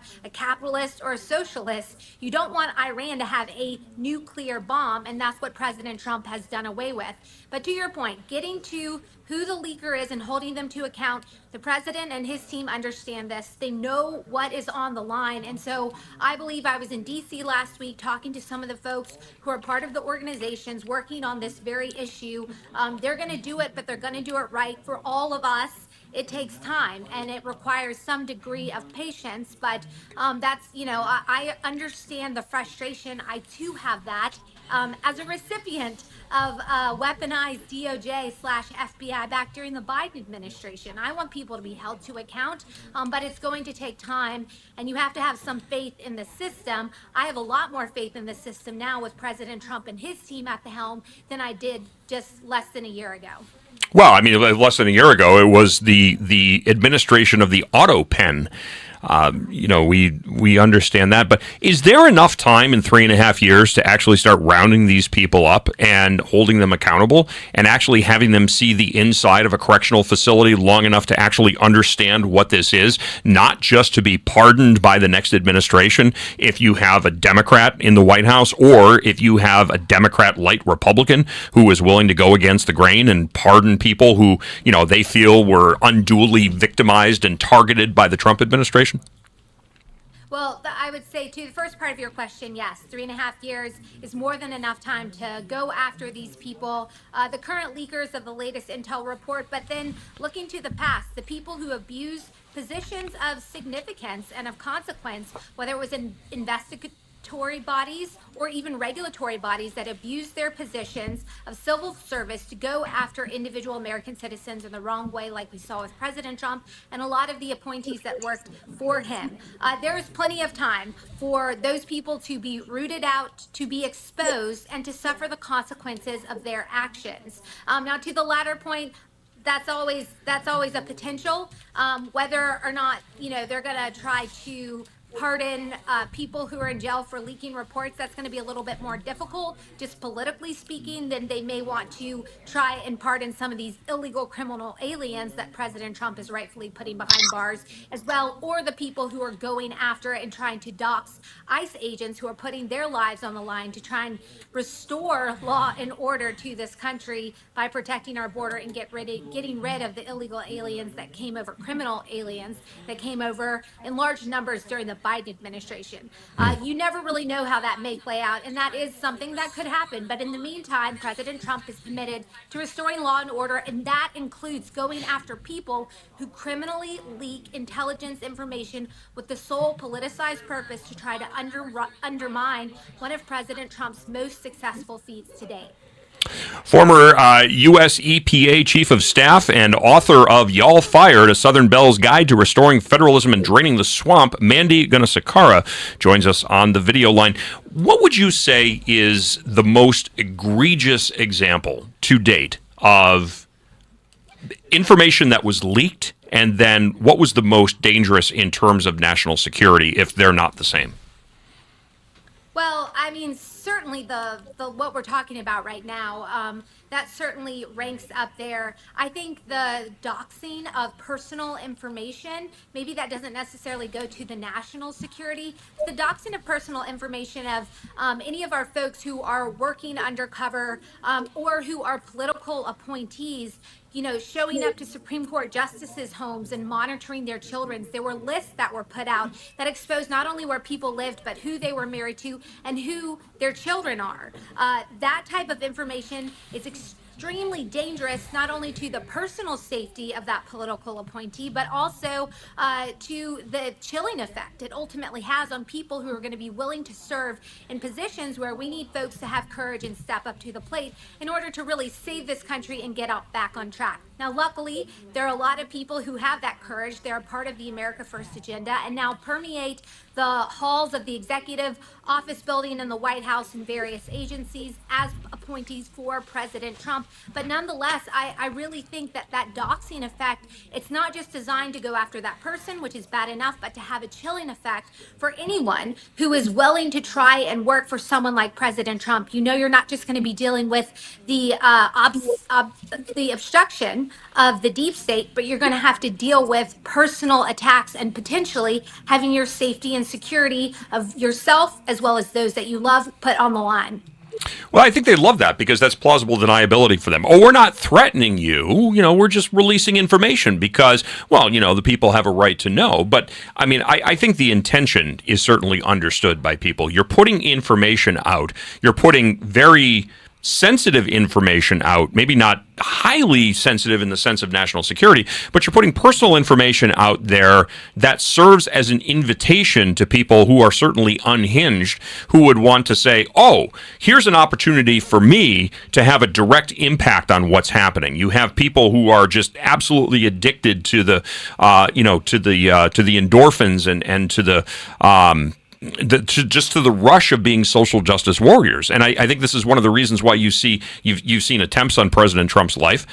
People are answering the call. Oh, there's a problem, and here I am in a position to be able to do something about it. I'm going to go and I'm going to go after ICE agents, or I'm going to go after family members of ICE agents, or I'm going to go after family members of Supreme Court justices who I disagree with because I'm going to influence literally history. And I think that that's a serious concern, and it needs to be treated with the severity that it actually represents as a threat. And of course they are answering the call, because this is where we find ourselves right now, where, when you constantly say that somebody is an existential threat to democracy and that somebody is Hitler, what is the next logical step for them to take but to treat the situation as they would as if actual Hitler was sitting in front of them? Of course, Donald Trump is the furthest thing from Hitler as you could possibly get.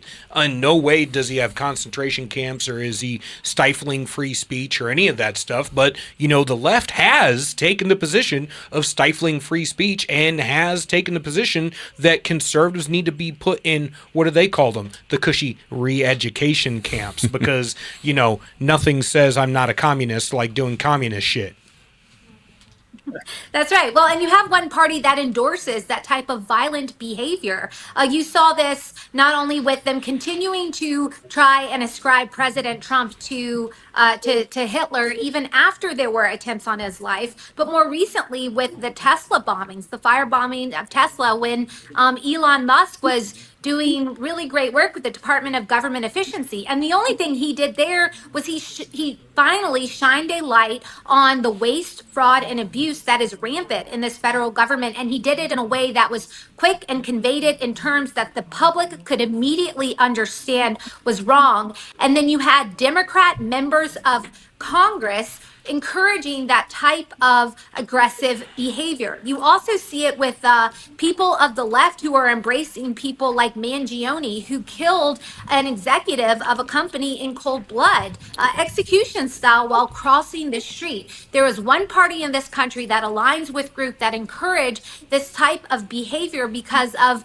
baseline political disagreements, and that flies in the face of why our country was founded in the system that we have, where debate, non-violent debate, is a key source of us continuing to be a successful country. And thankfully, again, you have people like President Trump who are willing to stand up, be courageous, issue the fight, fight, fight call, and to push back, and people have the hope and strength to continue to pursue of the America First vision, despite the fact that they are being embraced by or pushed back by an organization, the Democrat Party and the socialist groups that are affiliated with them, that applaud a violent approach to disagreements.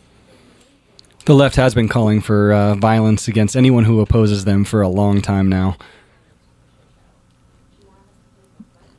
Exactly right. I mean, you saw this in COVID too. I remember all of the Democrat Congress people encouraging people to go after folks who were breaking the masking laws and actually going out and trying to live their lives. There's so many examples of it, but it's extremely problematic. Thankfully, those people are not in charge right now. We have people who understand the essence of debate and know how to achieve things like peace through strength, as we've seen with Iran, despite the fact that you have those that are trying to subvert this success by using and relying on their mainstream media allies to undermine the truth of what we're actually dealing with.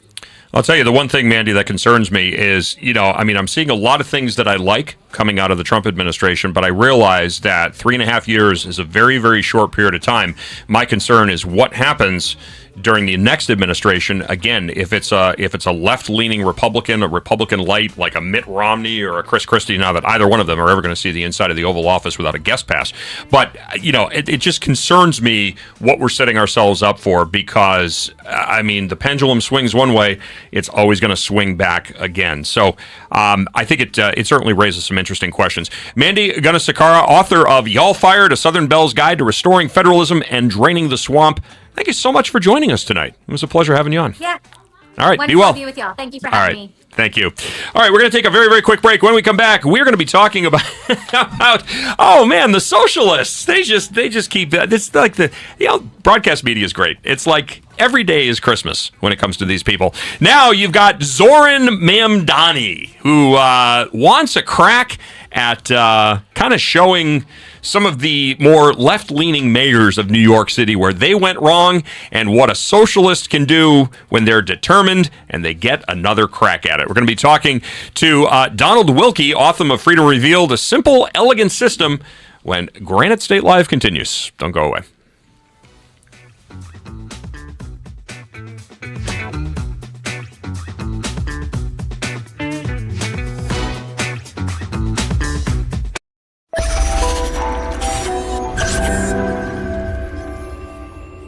United We Stand, A Marine's Fight. Written by Julian A. I wrote this book to decipher through the tumultuous political dialogue and political gangbanging we see on both sides of the aisle between politicians, activists, influencers, and pundits, and get down to brass tacks solutions in order to save our republic. Again, United We Stand, A Marine's Fight, written by Julian A. You can purchase the book on Amazon, Kindle, and Barnes & Noble. Would you rather spend time with family and friends in the pool or at the barbecue rather than landscaping your yard? Well, Augusta Lawn Care is here to help you with all of your landscaping needs. Proudly serving Southern New Hampshire, we handle everything. Weekly mowing, spring and fall cleanups, bush trimming, mulch installs, lawn treatments, aeration, dethatching, and even snow plowing and salting when the dreaded winter hits. Call Augusta Lawn Care today and let your yard be the best-looking yard on the block. Call 603-331-4768. Augusta Lawn Care, locally owned, professionally done. Call 603-331-4678 or visit us online at AugustaLawnCareServices.com/Londonderry. That's AugustaLawnCareServices.com/Londonderry.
New Hampshire Republican Governor Kelly Ayotte has been making a lot of noise about how she's funding education. The Republican budget she just signed provides more money for education than ever before. She even bragged the other day that New Hampshire is top 10 in the country when it comes to funding our children's education, as if giving money to school systems has anything to do with learning. If you look at the math, and if you got schooled in New Hampshire, the odds are good it's not your best subject. It's the exact opposite. The more money we throw at schools, the less kids learn. We're committed to wasting money on an experiment that failed, unless wasting money to drive parents to homeschool their kids was the goal. We prefer to pick on Democrats, lower-hanging fruit and all that, but our rhetorical woodshed doesn't discriminate.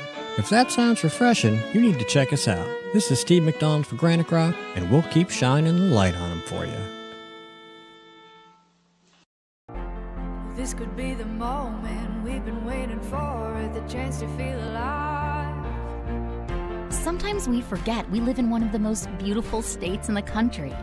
This summer, vacation right here and discover your new. This is where it all begins.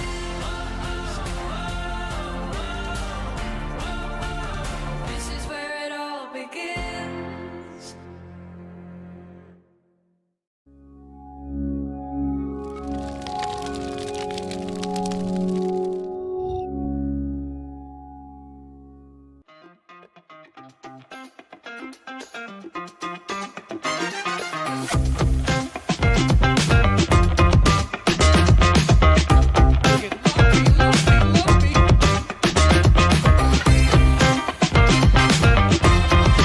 God, what a whore. That girl stole my outfit. What the hell are you talking about? Not another teen movie. Great freaking spoof movie. Oh, that is a great movie. Yeah, yes. she had the naked girl walks into office. She goes, "Oh my God, what a whore! That girl stole my outfit." It's yeah, like, that was. She's butt naked. How many films did that spoof? Oh, dude, it got every single teenage movie. Yeah. I mean, 16 Candles. What was it? 10 Things I Hate About You. The big one was 10 Things I Hate About You. Janie's got a gun. Oh, that was She's a good got movie. a gun. Get her. That was a great movie. I completely forgot about that movie. Oh, the Varsity Blues I actually moment used to was have that great. on. I used to have that on DVD. I still watch it to this day. Me and my wife absolutely love old school spoof movies. Yeah. Especially the Varsity Blues. You got the perfect pass, and then the guy gets ripped in half in the end zone, and it was like, and there we go. Walk it off, Marty. Walk it off. Oh, that's good stuff. All right, welcome back to Granite State Live on this Tuesday, the first day of July. 3 more days until Independence Day. My son turns 14 on the 3rd. Does he really? Yep. He was almost a 4th of July baby. I was like, babe, you got to hurry up. You don't want his birthday overshadowed by the holiday. Yeah, well, at least he got, if he had 4th of July. I mean, I got Christmas. I mean, come on. Well, 4th of July is great birthday when you're an adult because everybody's already partying. So it's like, hey, why come not over for to a my kid? house for a barbecue. What kid wouldn't want fireworks for his birthday? The problem is everybody's always busy for 4th of July. So be like, hey, come to my birthday party. No. That's true. I'm going to go up to Hampton Beach and watch them blow some shit up. So, hey, don't get me started on Hampton Beach. The white trash Riviera of the North. That's right. It's like Fort Myers Beach. Oh, boy. They just had another shooting over there, didn't they?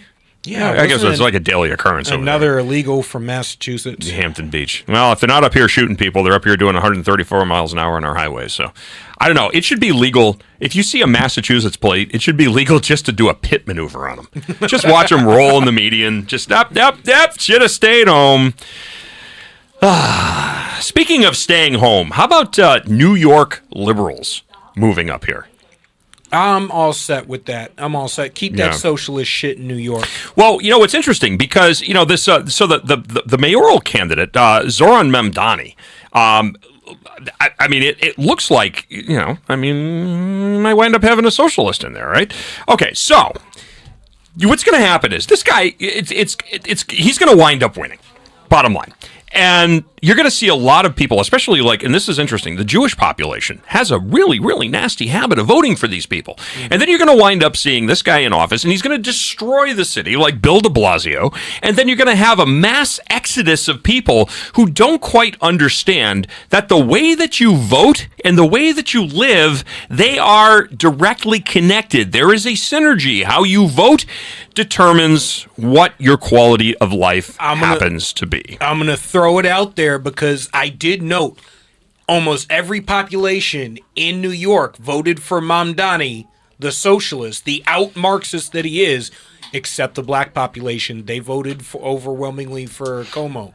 And I'm not a fan of Cuomo, but different flavors of Baskin Robbins. I think Mamdani is like a shit flavor, and he might be pistachio, and I'm not a flavor of pistachio. Well, I'm watching on the monitor here, and our next guest is chomping at the bit because I know he's got a lot to share on this topic. Donald Wilkie, author of Freedom Revealed, A Simple, Elegant System, a seasoned entrepreneur, and an expert in the intricate relationships between government, autonomy, and freedom. Oh, this is going to be a good conversation.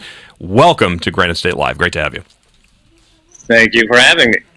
Now, I'm just going to set this up because up here in the great state of New Hampshire, we experienced during COVID a mass exodus of New Yorkers, and they all came up here because we have no income tax, and aside from we've got some pretty high property taxes, but we've got no sales tax, we've got we've got no income tax, no sales tax, no excise tax. We don't have any Yingling, but that's okay.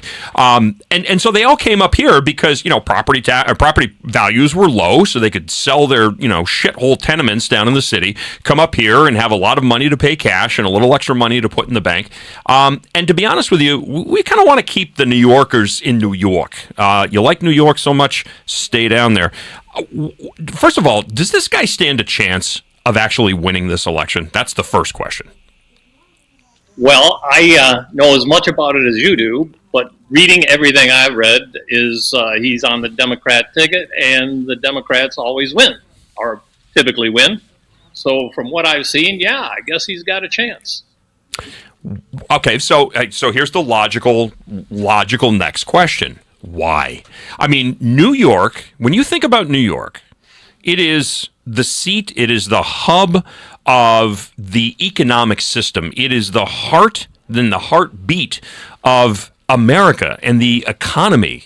And you think about capitalism, and you think about making it big, and in legitimate industry, not in in Hollywood. You go to California. If you want to make it in business, you go to New York. You have a New York business and a New York address, and you've made it. If I can make it there, I can make it anywhere. Hell, thank you, Frank Sinatra. I just saw apparently 40% of the country's GDP comes through New York City. Why do they keep voting Democrat? What is it about Democrats that are giving these people an actual return on their investment and not just something to bitch about? I can explain this really easily, and it's so simple. You'll slap your forehead and say, "Why didn't I think of that?" Okay. My book, Freedom Revealed, has three fundamentals. The three fundamentals of how the world works, how nature works. They're competition, waste, and ease. Everything moves to ease. So your question about socialism, why are people attracted to socialism? Socialism promises an easy life.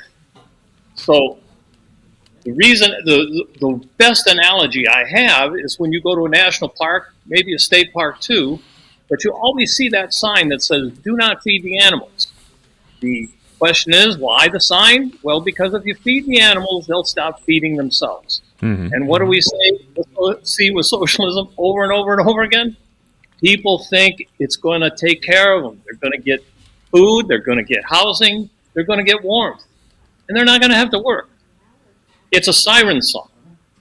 Now, I can go back and I can destroy socialism for you very simply. And I started my thinking by looking at nature and how nature works. And there's a statement in all the environmental books that says there is no waste in nature. Well, if there is no waste in nature, what is the mechanism? And freedom is a mechanical system. Mm-hmm. What is the mechanism that drives it out of nature? Well, the mechanism is competition. Competition drives waste out. So you have to look at competition and waste as connected, like a seesaw. Competition on one side, waste on the other. Competition goes up, waste goes down. Competition goes down, waste goes up. Okay, that's the fundamentals. They're pretty hard to understand, right? It's very, very, very simple. We apply that now to what two great systems humankind have developed. And we deal with these systems every day. It's like breathing air, we don't even realize it. There's a marketplace and government. Those are our two great systems. Nobody has really thought about it in terms of competition and waste, but when you think about it, the marketplace is a competitive system. The government is a non-competitive system. Mm-hmm. Okay? Mm-hmm. A non-competitive system cannot eliminate waste.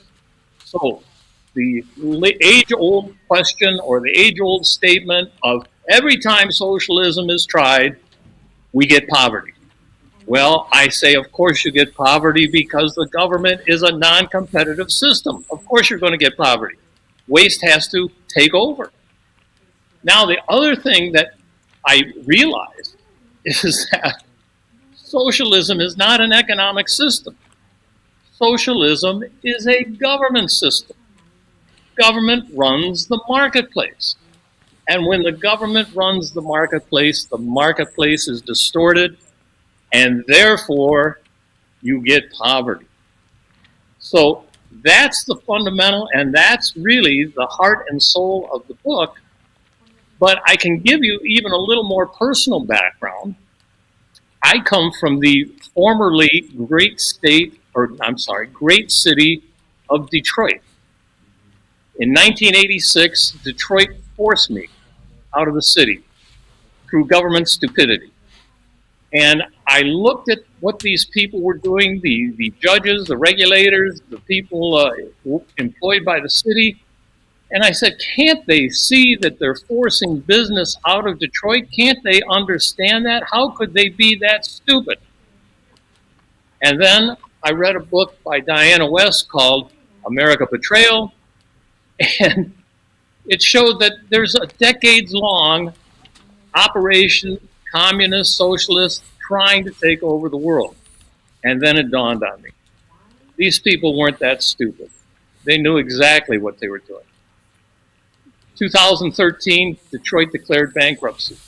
It's a dead city. It's not coming back. And what do we have today with New York? We have a socialist coming into New York, promising everything: food, cheap, lodging, cheap, shelter, no police, don't worry about things. And all they want to do, we're saying, how can they be so stupid to vote for these people? All these people want to do is drive the big businesses out. And what happens then? The people become dependent. And who are they dependent on? They're dependent on the government. Mm-hmm. And once the government has them, they got them for good. So I think Detroit was the big industrial marketplace of the country. It's gone. New York is the big financial centerpiece of the country. They have to try to get rid of that for their goal of taking over the country. That's well, I mean, what better place for a person that hates capitalism to settle in and to sink their just bloodthirsty fangs into? I mean, it is the seat of capitalism. I would suggest it's the seat of capitalism. That maybe Chicago because of some of the mercantile exchanges, but this is crazy. This to me is absolute insanity. And when you and I'm not just throwing out hyperbole there. I mean, I want to get into his plan to build affordable housing because of how evil property owners and landlords are. We can get into that, but this just to me this is not going to end well. And it kind of makes me wonder when people are going to wake up and say, as long as somebody is giving to you, like you mentioned earlier, people want things easy. Okay, I will every time, 100 out of 100 times, if you tell me I'm going to give you an existence, or you can go out and you can bust your ass and earn it, I am going to opt for the latter, not the former, because I know that no matter what you give me, it is never going to be what I can achieve through my own hard work, my own dedication, and my own perseverance. So you can keep your handouts. I will be self-sufficient. That way, I don't owe anybody. And at the end of the day, I can say it was because of me that I achieved what I have. What the hell is wrong with people that kept mentality is what resonates with them over their desire to build a better life for themselves because they earned it? I have only one answer to that. Welfare. Look at welfare. I mean, President Johnson in the 60s thought that if we gave enough money out, we could actually end welfare forever. Poverty would disappear from this country. Well, we have more welfare now and more poverty now than we've ever had. People move to ease. It's a natural part of life. And your statement resonated with me that how could these people be this stupid? That's the exact same question I asked when Detroit was going under. The people like Mondami, I believe, know they're stupid. They know it's not going to work. They want it to not work. They want the thing to fail. Mm-hmm. All you need to do is drive the big businesses out. You drive the big businesses out of New York, they go where the grass is greener, and all of a sudden New York is like Detroit. And Detroit's never coming back. You can't believe that city. If you ever get around there, take it. Well, I wouldn't recommend you driving through Detroit. I was just going to say, not without a belt-fed 50 caliber, BMG. Yeah. I would not want to go in there unless I was in a SWAT vehicle. They've torn so many houses and so many factories down that the majority of the property in Detroit is vacant field. We have coyotes running around. It's amazing. You can't believe it. And but that was a purposeful thing. And that's sad because I grew up in Dayton, Ohio, Detroit's little brother, and I watched the auto factories leave Detroit to go to Cleveland and then go to Dayton, and then eventually they all went to Mexico, and now they do their production down there, their manufacturing down there, and that was Motor City. That was the that was the quintessential beltway, the Midwest right there. It was everything we had to offer, and we destroyed it. And what I always found interesting about these socialists is the government has a monopoly on force, and every time the government gets involved, we had discussed it earlier, every time the government gets involved in any industry, it immediately seeks to force every other factor of competition out of the industry so that it can have a monopoly. Well, Detroit was almost 3 million people in the late 60s, 2 million plus. It's down to 400,000 now. And those people are the poorest people of the poorest people. I mean, 80-90% of the people in Detroit are on welfare. They ruined that city terrifically. They did a terrific job. If that's your goal, Mamdani is your guy. This is what I believe. And, there's money. There's always money in politics, and there's always big money behind these programs. Yeah, we've tried socialism before. Yeah, we've done this before. We know it always fails, and yet they still bring it up, and yet people still buy into it. The reason, of course, is they promise ease. We're going to take care of you. We're going to make your life easy. We're going to buy your groceries. We're going to take care of your rent. Don't worry about it. And people buy into it. We have a necessary need, a big need for education, to people to understand how prosperity is created. Do you know that economists don't know how prosperity is created? It's really very simple. I'm not surprised. And we opened up the show tonight talking about education, talk about here in New Hampshire with the budget, with the adequacy rates for educating public school kids. And, we have I'm sitting right now next to a state rep who in his district, they have a 14%, Turn Brian's mic on, please. He's got a 14% how am I trying to word this here? Proficiency scores. 14%. So, I guess I'm answering my own question here, which is, how can people be so stupid? Oh, because they go to public schools that teach them that what's really important is how to give a hand job to their partner or put a condom on their same-sex partner, not how to actually go out and create the pathway to prosperity. And here's the better part. Let them tell you exactly what was their solution for their horrible proficiency rating. Oh yeah, you're going to love this one. So the solution to fix the failing proficiency scores is by changing the testing, dumbing them down. You dumb down the testing, more kids pass. Yeah, so ease. Ease. Exactly. Exactly. I mean, it really is true. When you think about it, the more you think about it, there are no exceptions. People do it. I mean, it's just human nature. I saw a high school teacher, a black gal, talking about her school, and the metrics are entirely backwards. It's not whether you read or write. It's whether you graduate. That's the metric that the people in schools are looking at. And that's why she says, funding. Yeah, I just have to continually graduate my people. When I was in Detroit, people would come in looking for a job. Young kids, I mean, we were, entry-level jobs in my factory, and none of them could read or write. I'd give them out a employment application, and they'd say, "Can I take it home?" And the reason they wanted to take it home was because they couldn't read or write. They had to get someone who could read or write so they could fill it out for them. This is in Detroit in 1986. Well, it's happening all over the country now. Detroit was just first. Detroit, if you were someone trying to really destroy the country, Detroit was a huge success for you. And I think they're looking for a huge success in New York, too.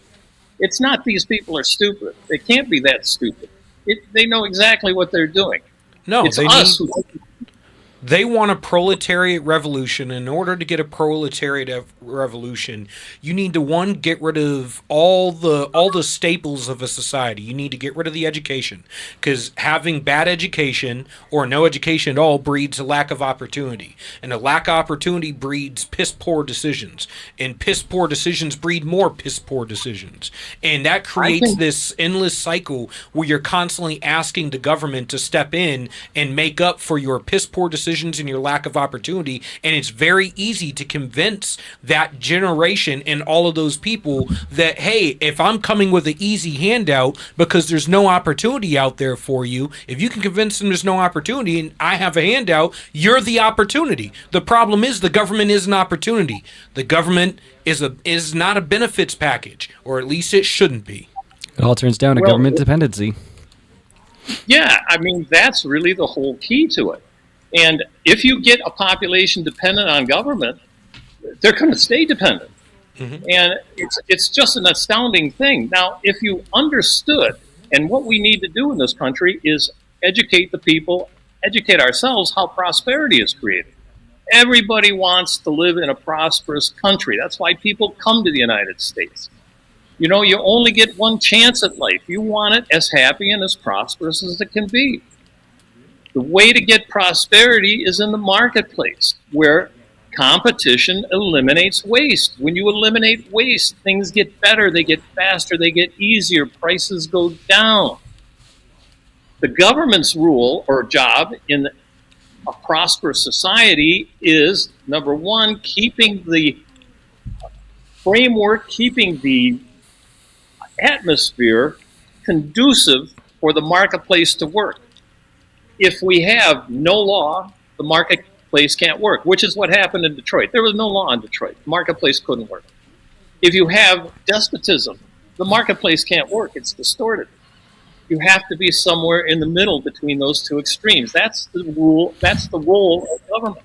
And if we learn those rules, if we learn how government should operate and what makes prosperity, which is the marketplace, competition, eliminating waste, then we'll all vote the way we think sane, normal, rational people will vote. But as long as someone's promising ease, you're going to vote for ease without knowing the opposite. See, there, you know, right now the vote is vote for us and you're going to go into poverty. Well, they don't say that. But we should be able to say to them, if you vote for them, you will go into poverty, and here's why. The marketplace will be distorted, it can't work, and therefore you will give way.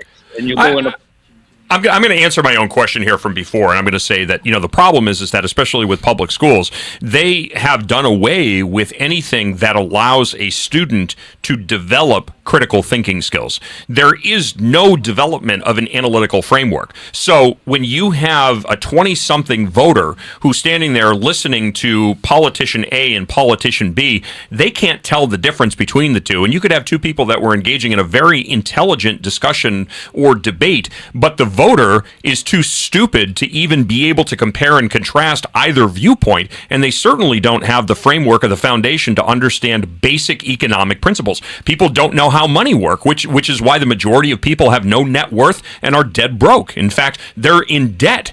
They're worth more dead than they are alive.